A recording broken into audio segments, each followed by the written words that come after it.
Informativa de Canal E, estamos con Ramiro Tosi, para meternos de lleno un poco en la apertura del cepo, una apertura que viene demorada, postergada. Muchos la anunciaban para julio y se ve que se iría más pateando para fin de año debido a que estos 15.000 millones de dólares que se necesita de colchón no estarían ingresando. Algunos podrían ser parte, habían dicho en el gobierno, dejado trascender que desde Emiratos Árabes, Arabia Saudita podrían llegar a poner 10.000 millones de dólares. Ahora con el conflicto en Medio Oriente esto se postergaría más. Ramiro, ¿cómo observas esto? Hola, buen día, Mariano. Bueno, efectivamente, digamos, si bien la intención del gobierno, incluso fue parte, digamos, de la campaña electoral, fue ir desmantelando a un ritmo, si querés, acelerado las restricciones cambiarias, claramente si uno mira las condiciones objetivas como para que eso suceda, si bien el gobierno dio pasos importantes porque ha podido, a través de estos esquemas de restricción de importaciones y de fomento de exportaciones, el Banco Central ir acumulando reservas, todavía el Banco Central tiene lo que se llama reservas negativas, o sea, todavía tiene más pasivos que activos, y como decías vos, si uno quisiera avanzar en un completo desmantelamiento del cepo, bueno, sabe que cuando eso suceda va a haber nueva demanda de dólares que hoy no tenés. Ejemplo, todas las utilidades, digamos, que tuvieron las compañías en los últimos años y que no pudieron acceder a distribuirlas a sus accionistas del exterior, por ejemplo, que es una fuente de demanda, si querés, latente, que mientras está el cepo no ocurre, pero que si vos levantaras probablemente verías algo de ese tipo de salidas de dólares de la economía. ¿Para cuándo podría llegar a estirarse? ¿Para fin de año? ¿Para cuándo calculás o que podrían llegar este colchón de dólares necesarios, estos 15.000 millones de dólares necesarios? ¿Y de dónde ves que eventualmente podrían llegar? Hoy está la misión al FMI, a ver si desde ahí podrían llegar eventualmente 5.000 millones de dólares. Bueno, primero te diría ahí, Mariano, como que tenemos dos incertidumbres. Primero sería resolver efectivamente cuánto vos estimás que necesitas de dólares para hacer una apertura, si querés, ordenada y que no te genere problemas del cepo. 5.000 millones, 10.000 millones. Esa es una primera, si querés, pregunta que no tiene una respuesta sencilla, que es dinámica, que puede que en algunos momentos parece que necesitas menos y en otros parece que con 5.000 o 10.000 puede que no te alcance.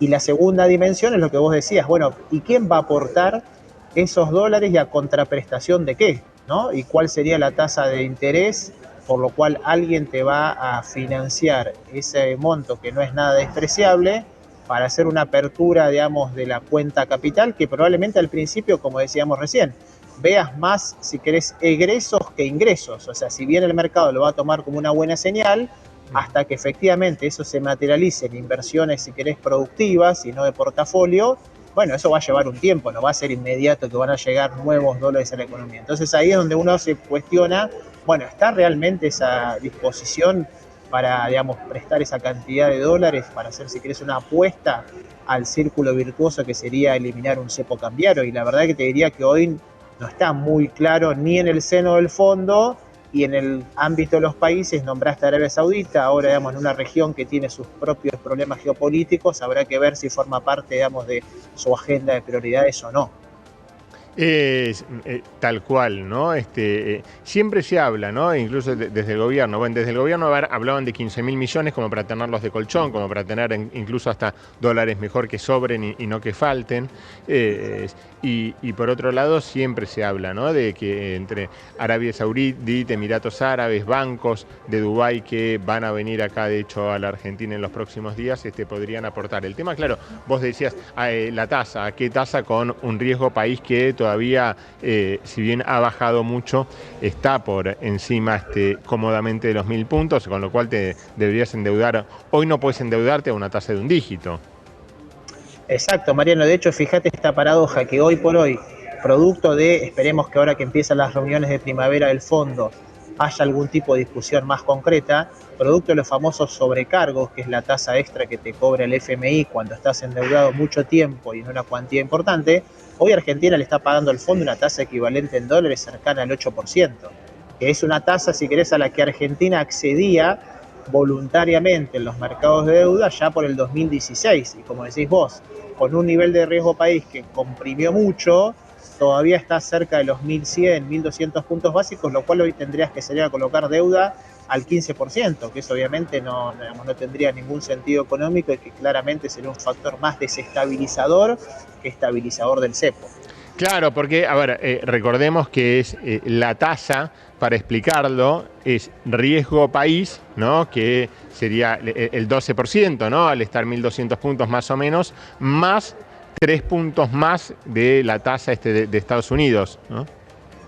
Te diría un poquito más, porque justamente a partir de, si querés, de que se disipó la expectativa de que la Fed baje la tasa de interés y del último dato de inflación de la semana pasada no colaboró nada de esa expectativa, pensá que para junio el mercado esperaba con 80% de probabilidad que la Fed haga una primera baja de tasas, ahora esa probabilidad bajó al 15%. O sea, ya el mercado no ve una baja de tasa en junio, recién en septiembre, y hoy tenés la tasa de 10 años, que sería, digamos, tu tasa base, rindiendo 4,5%. O sea, estarías hablando de nuevo, 4,5 más un riesgo país de 1.000 puntos, estarías tomando deuda casi el 15% anual. Y ya sabemos que cuando vos te endeudás a esa tasa, más temprano, digamos que tarde, vas a tener un problema de sostenibilidad de deuda y tener que hacer otra operación de reestructuración de pasivos. ¿Y no es posible que alguien te preste eventualmente, que desde Arabia Saudita sí te presten a una tasa más baja? Bueno, puede haber, digamos que, así como acordate que en la gestión de Massa hubo, si querés, préstamos puente de algunos de estos países como Qatar, pero era un préstamo de corto plazo y atado a que después vos te iban a entrar dólares, en este caso del fondo, y vos repagabas ese crédito. En este caso, como el fondo ya no va a aportar más, podrías hacer un mecanismo, digamos, de swap con bancos del exterior, etcétera, pero esos créditos de muy corto plazo, de un año y medio, o sea, no te permite, digamos, ¿y cómo repagas después en tan poco tiempo esos 5.000 o 10.000 millones de dólares? ¿No? Entonces, por eso ahí está, digamos, la duda. Bueno, ¿cuánto es lo que se necesita? 5, 10. ¿Y cómo lo vas a lograr? ¿En un préstamo un año? ¿En un préstamo más de largo plazo con el fondo? Eso es lo que todavía, digamos, no queda muy claro. Y un repo tampoco, ¿no? Digo, ahora que subieron tanto los bonos argentinos, es menos lo que tenés que poner en garantía. Cuando estaban 30 centavos tenías que poner 3 veces más, ahora al estar 60 centavos deberías poner un 40% más nada más. Exacto, pero de nuevo volvemos, Mariano. ¿Cuánto te prestaría un banco hoy por un repo? Hoy el banco, digamos, sin prestarle a Argentina y tomar el riesgo a Argentina, gana un 4,5 con activos ultra seguros como los bonos del Tesoro americano. Bueno, ¿a cuál sería la tasa de un repo? ¿7%, 8%? Menos que lo que la propia tasa del FMI. Y bueno, habrá que ver el apetito de riesgo que tengan, digamos, esas entidades financieras para hacer ese tipo de operaciones. ¿Con qué compite?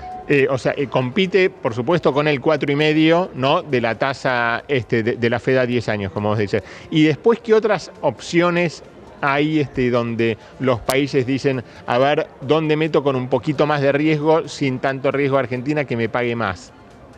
Bueno, justamente eso es interesante, Mariano, porque si vos mirás, a pesar de todo digamos, conflicto internacional y geopolítico, si vos mirás cuánto rinde lo que se llama en el mercado internacional el high yield o la renta de alto rendimiento, que se supone tiene más riesgo que la del Tesoro americano, hoy tenés niveles de spread o de diferencia de tasas muy bajos, en torno a los 200 puntos básicos. ¿Qué te quiere decir esto?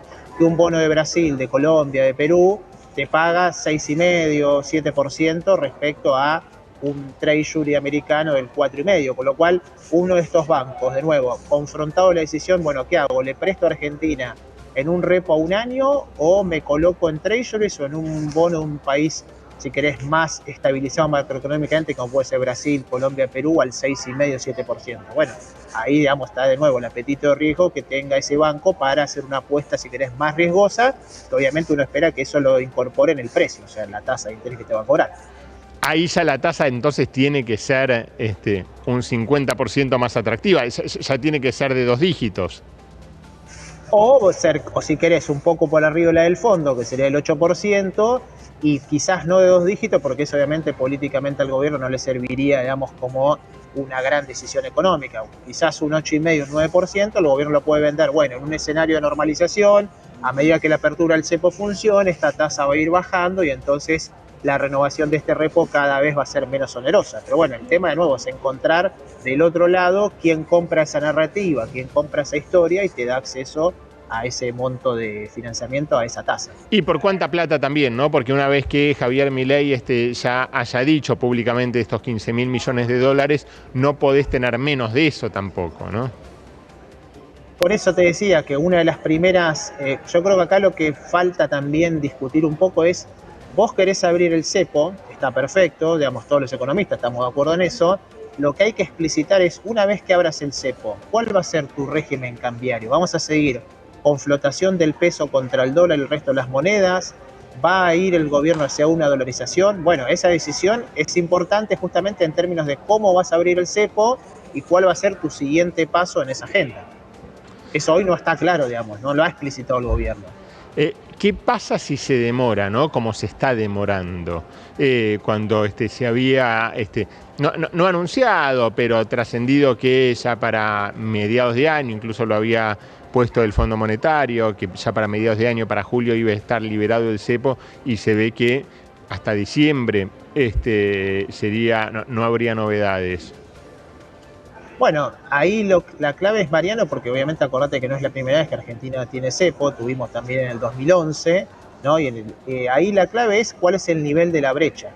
O sea, si vos me decís, mirá, se demora la apertura del cepo, pero estás con una brecha del 10-20%, bueno, eso obviamente genera distorsiones en la economía, pero no son tan graves como si tenés una brecha del 60 o el 150% como tuvo el gobierno anterior hacia el final del mandato, ¿no? Entonces, dependiendo, digamos, de lo que vea el mercado, de cuán cerca estás o no de esa salida del cepo, en tanto y en cuanto tengas una brecha, si querés, controlada, bueno, no te generaría tantos problemas económicos como en un escenario donde sí tengas una brecha arriba del 50%, y vas a tener problema el sector externo, el Banco Central va a acumular pocas reservas, etc.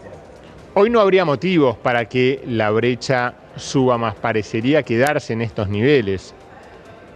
Y justamente porque estás entrando, si querés, en el mejor trimestre que podés tener en el año, que es cuando vienen los dólares de la cosecha gruesa, con lo cual ahora a la economía, digamos, le va a sobrar dólares, al menos en los próximos 3 meses. La incógnita va a ser, bueno, a partir de septiembre, cuando ya haya pasado todo ese ingreso de divisas, bueno, ¿qué va a pasar con la oferta? O sea, ¿quién va a traer más dólares y qué va a pasar con la demanda?